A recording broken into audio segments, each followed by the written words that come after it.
प्रिय दोस्तों, good evening. मैं संतलाल यादव संचार एकेडमी में सभी लोगों का स्वागत करता हूं। आज जिस टॉपिक की हम बात करेंगे वो टॉपिक होगा लस और मस।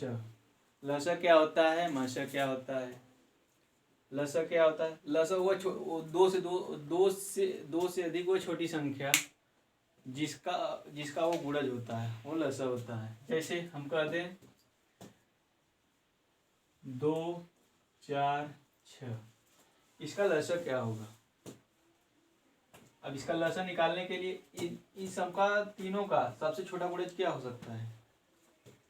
अब इसका एक मेथड ये है कि हम इसको कर लें गुणनखंड, छोटे छोटे पार्टों में विभाजित कर लें। अब इसको 2 को हम क्या लिख सकते हैं? 2 गुणे 1। 4 को क्या लिख सकते हैं? 2 गुणे 2 गुणे 1। 6 को क्या लिख सकते हैं? 2 गुणे 3 गुणे 1। अब देखिए कॉमन क्या मिल रहा है? 2 मिल रहा है।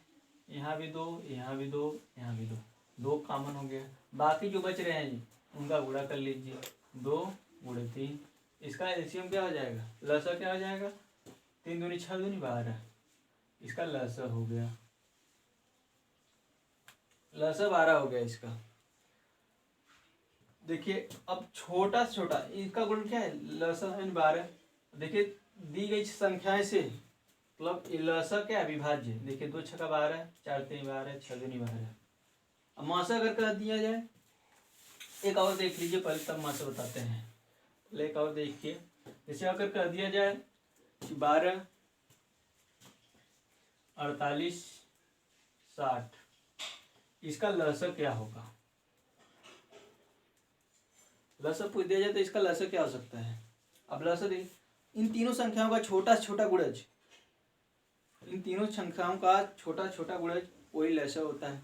अब लस इन तीनों संख्याओं का छोटा छोटा गुणज क्या होगा? देखिए अब इसमें हम 12 को क्या लिख सकते हैं? 12 गुणे 1। 48 को क्या लिख सकते हैं? 12 चौक 48। 60 को क्या लिख सकते हैं? 12 गुणे 5। 12। अब इसमें देखिए एक कॉमन है, यहाँ कॉमन है, यहाँ कॉमन है। अब क्या कॉमन है? 12। और जो बाकी बच रहे हैं उनका गुणा कर लीजिए। अब 12 पच्चे 60 गुणे 4, 6 चौको 24, 240, इसका एलसीएम हो जाएगा। एक ये मेथड है। दूसरा मेथड ये है कि इनका छोटे छोटे पार्ट में गुणनखंड कर लीजिए। जैसे अब देखिए, अगर इसी को एक और मेथड में लगाएं, छोटे छोटे पार्ट में इसका गुणनखंड कर लीजिए। अब देखिए इसको काट दीजिए, छोटी संख्या काटिए। 2 छक्का 12, 2 दूनी 4, 2 चौक 8, इसको काटिए 30 आ जाएगा। 2 फिर काट दीजिए, 3 आ जाएगा। इसको काटेंगे 12 का जाएगा। इसको काटेंगे 15 आ जाएगा। फिर इसको काटेंगे दीजिए 3 से, 3 करने 3, 3 चौक को 12, 3 पचे 15। अब देखिए अब कटेगा नहीं, इसको और भी काट सकते हैं, उसका कोई फायदा नहीं है। अब इन सब का गुणज क्या हो जाएगा? 2 गुणे 2 गुणे 3 गुणे 4 गुणे 5। देखिए क्या 5 चौक को 20, 20 तिहाई 60, और 60 चौक कुछ 240 हो जाएगा। 5 चौक को 20, 20 तिहाई 60, 60 दूना 120, 120 दूना 240, 240 इसका एलसीएम हो गया। एक मेथड ये है। अब सबसे आसान मेथड यही होता है, लेकिन अगर हमको हमारी स्पीड है तो हम इसको छोटे छोटे गुणनखंड में कर सकते हैं। इसमें देख लेते हैं क्या कॉमन है। कॉमन क्या है? देखिए 12 चौक 48, 12 इसमें भी कॉमन है, 12 इसमें भी कॉमन है। तो 12 कॉमन ले लीजिए, जो बाकी बच रहे हैं उनका गुणन कर लीजिए, वो भी हो सकता है। एक मेथड ये है। अब इसी तरह एक और कर दिया जाए, 60 ट्रिक में, इसको 60 ट्रिक में निकालते हैं। जैसे कि देख लीजिए, एक कर दिया जाए 60, 120, और हम ले लेते हैं 48 ले लेते हैं। इसमें क्या मन क्या है? अब इसका एलसीएम क्या हो जाएगा? क्या इसका एलसीएम लसा क्या हो जाएगा? अब देखिए इसमें क्या, हम इसको 120 को क्या ले सकते हैं? 60 एक है 60, यहाँ 60 गुणे 1 कर सकते हैं। इसको 120 को क्या लिख सकते हैं? 60 गुणे 2। 48 को क्या लिख सकते हैं? 12, 12 चौक 48, 4 हो सकता है। देखिए इसमें क्या 12 पच्चे 60, 12, 12 पच्चे 60, एक 12 कॉमन हो गया। यहाँ से 12 कॉमन लेंगे तो क्या बच गया? 5 में बच गया। और यहाँ पे भी 5 बच गया। यहाँ पे क्या है आपका 12 कॉमन हो ही गया है, तो यहाँ 4 बच गया। अब इसमें देखिए क्या मिल गया 4, यहाँ कॉमन। अब हाईएस्ट क्या मतलब लोवेस्ट क्या है 4। अब यहाँ पे भी देखिए क्या है बच्चा 5, इसमें यहाँ 5 और 4, 5 चौक को 20 कर सकते हैं, 12 दूनी 24, 240 हो जाएगा। एक मेथड ये है। इसी तरह से अगर जितने प्रैक्टिस करेंगे उतने आसान होता जाएगा। और इसके बाद हम देखेंगे माशा क्या होता है। दो या दो से अधिक बड़ी से बड़ी वो संख्या होती है जिसका उन संख्याओं का गुणज होता है, वो हाईएस्ट होता है। एलसीएम में क्या था लोएस्ट था, ये हाईएस्ट होता है। अब इसमें माशा अगर हम कह दें कि माशा 12, 4, 8, इसका माशा क्या होगा, इसका माशा क्या होगा। इसमें देखिए हाईएस्ट, इसको एक माशा महत्तम समापवर्तक कहते हैं, और इसका इंग्लिश होता है हाईएस्ट कॉमन फैक्टर। जो इनमें हाईएस्ट संख्या जो कॉमन होगी, जो हाईएस्ट इनका गुणज है वही माशा है। इसमें हाईएस्ट क्या कॉमन हो सकता है, इन सभी में वो तीनों कॉमन होनी चाहिए। अब 12 को हम क्या लिख सकते हैं, 12 को लिख सकते हैं 4 गुणे 3। 4 को क्या लिख सकते हैं 4 बराबर 4 गुणे 1। 8 को क्या लिख सकते हैं 8 बराबर 4 गुणे 2। अब इसमें हाईएस्ट कॉमन क्या है आपका 4, हमारा 4 कॉमन है और बाकी कोई कॉमन नहीं है। तो हाईएस्ट कॉमन फैक्टर कॉमन मतलब इन तीनों संख्याओं में जो कॉमन है वही हमारा माशा है। हाईएस्ट क्या है 4, इसका माशा क्या हो जाएगा, इसका माशा हो जाएगा आपका 4। एक मेथड है।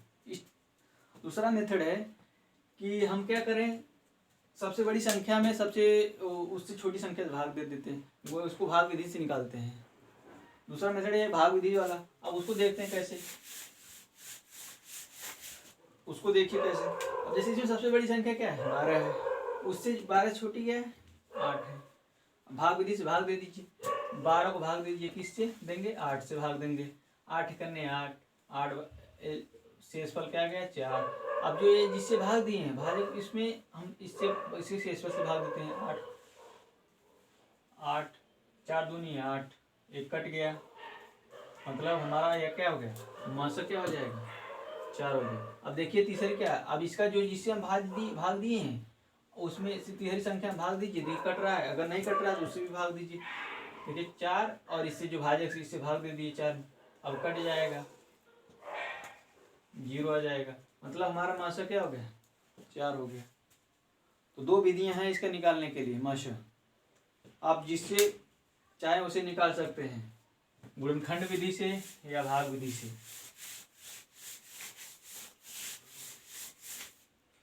जैसे कह दिया जाए दो संख्याओं का अनुपात, दो संख्याओं का मान लीजिए वो एक संख्या ए है एक संख्या बी, इनका अनुपात दे दिया 2 संबंधी 3 का अनुपात में दे दिया। इनका माशा, इन दोनों संख्याओं का माशा हमें मालूम है। माशा मान लीजिए दे दिया 16, माशा दे दिया 16। पूछ देगा कि दोनों संख्याएं क्या क्या हैं, इसको हम कैसे निकाल सकते हैं। अब देखिए इसमें हमको दे दिया है माशा 16 दे दिया है। हमें मालूम होता है कि जो संख्याएं माशा होती है वो दोनों संख्याओं में कॉमन होती है, हाईएस्ट कॉमन, मतलब वो संख्या कॉमन होती है। अगर हम इस संख्या को मान लें, पहली संख्या 2x मान लें, दूसरी संख्या क्या हो जाएगी हमारी 3x हो जाएगी। अब इसका हम माशा लेंगे तो इन दोनों में कॉमन क्या है, इसको हम क्या लिख सकते हैं 2 गुणे x, और इसको क्या लिख सकते हैं 3 गुणे x। तो हमारा माशा क्या है हाईएस्ट कॉमन क्या है, यानी x कॉमन है, तो x का मान हमको मालूम होगा क्या है 16 है। यही मतलब हमारा माशा क्या है x है। जब माशा x है, x का मान क्या है 16, हमें माशा मालूम है 16 है। वो संख्याएं क्या हो जाएंगी, वो संख्या हमने माना है 2x 3x, एक तो क्या हो जाएगा 16 दूनी 32, एक संख्या हमारी हो गई, दूसरी संख्या क्या हो जाएगी 48 हो गई। तो हमको मालूम हो गई हमारी संख्या दोनों क्या है 32 और 48 है। अब जैसे इसमें अब देखिए इसका माशा भी निकाल लेंगे, अगर इसको गुणनखंड करेंगे तो 16, यहाँ भी और 16 मिल जाएगा कॉमन। हाईएस्ट कॉमन क्या मिल जाएगा? 16 मिल जाएगा। इसी तरह अगली संख्या देखेंगे। अगर हमें दे दे दो संख्याओं का गुणनखंड, दे दे दो संख्याओं का गुणनखंड, दो संख्याओं का गुणनखंड हमको दे दिया है 1632। हमको दो संख्याओं का गुणनखंड दे दिया 1632। तो इसमें पूछ दे कि एक संख्या हमें मालूम दे दे कि 48 है। एक संख्या दे दे, दो संख्याओं का गुणनखंड दे दिया है, गुणनफल, गुणनफल दो संख्याओं का गुणनफल दिया है, दो संख्याओं का गुणनफल हमें 1632 दिया। एक संख्या दे दे हमें 16, पहली संख्या फर्स्ट संख्या दे दे 16, सेकंड संख्या पूछ दे क्या होगा। दो संख्याओं का गुणनफल दिया है, एक संख्या दे दी हमें 16, दूसरी संख्या पूछ रहा है, तो हम क्या कर लेंगे? पहली संख्या, सॉरी दोस्तों ये थोड़ा गलत हो गया, दे दे कि लसा और मसा का गुणनफल दिया है, लस गुणे मस, इनका गुणनफल दिया है 1632। हमें पहली संख्या दे दे 16, तो दूसरी संख्या पूछ रहा है, तो हमें मालूम होना चाहिए होता क्या है। पहली संख्या, इसका फार्मूला होता है पहली संख्या गुणे दूसरी संख्या बराबर लस गुणे मस। ये हमारा फार्मूला है, ये नोट कर लीजिए आप सभी लोग, ये मालूम होना चाहिए सभी लोगों। आइए लसा मसा का सबसे बड़ा कांसेप्ट इसलिए पहले पढ़ाना चाहिए सभी, मैं तो कहूँगा सभी टीचरों को ये पढ़ाना चाहिए, सबसे पहले इसको पढ़ाना चाहिए, क्योंकि हर जगह कोई भी हो, परसेंटेज हो, कार्य क्षमता हो, कहीं भी निकालेंगे इसका लसा मसा काम सबसे पहले आ जाता है। इसलिए लसा मसा पहले सबसे ज़्यादा इंपॉर्टेंट होता है। लसा मसा पहले हर जगह लसा मसा की जरूरत पड़ जाती है, हमें इसका लसा मसा क्या होगा। इसलिए लसा मसा का आपको आता है तो कोई भी संख्या आसानी से सॉल्व की जा सकती है। तो इसी आधार पे देखिए, अब लसा पहली संख्या गुणे दूसरी संख्या बराबर लसा गुणे मसा, हमें लसा और मसा गुणनफल मालूम है 1632। अब रख दीजिए, पहली संख्या दिया 16, दूसरी संख्या हमसे मुझसे पूछ रहा है क्या, हमको याद करनी है। लसा मसा गुणनफल क्या है 1632। अब भाग दे दीजिए, सेकंड वाली संख्या क्या हो जाएगी 1632 भागे 16, 16 भाग दीजिए, 16 करने 16, 16 दूनी 32, 16 में 0, 16 दूनी 32, हमारा 102। हमारा दूसरी संख्या 102 हो गई, दूसरी संख्या हमारी 102 हो गई। इसी तरह अब मुझे मालूम होगा कि आप लोगों को अच्छी तरह से आ रहा होगा, भूलिएगा नहीं, इसको नोट कीजिए, भूलने के लिए नहीं पढ़ा रहे हैं, ठीक है। देखिए अगला सवाल, अगला सवाल दे दे कि दे दे पहली संख्या, दे दे एक संख्या, प्रथम संख्या दे दे, प्रथम संख्या दे दे 48, दूसरी संख्या दे दे सेकंड संख्या, द्वितीय संख्या दे दे 16, इसका मासा दे दे, इसका मासा दे दिया है 16, तो हमारा लसा क्या होगा। पहली संख्या मालूम है, दूसरी संख्या भी मालूम है, मासा मालूम है, लसा पूछ रहा है। तो अभी इस जस्ट इसके पहले सवाल पढ़ाए हैं, पहली संख्या गुणे दूसरी संख्या बराबर मासा गुणे लसा। तो इसमें मासा और लसा, मासा दे दिया है, लसा हमें ज्ञात करना है। तो पहली संख्या क्या हो गई हमें 48 हो गई, दूसरी संख्या क्या है 16 हो गई है। तो हमें मासा मालूम है, मासा 16, तो हमें लसा ज्ञात करना है। अब इससे भाग दिए 16 करने 16, तो लसा बराबर क्या हो जाएगा 48, 48 लसा हो गया।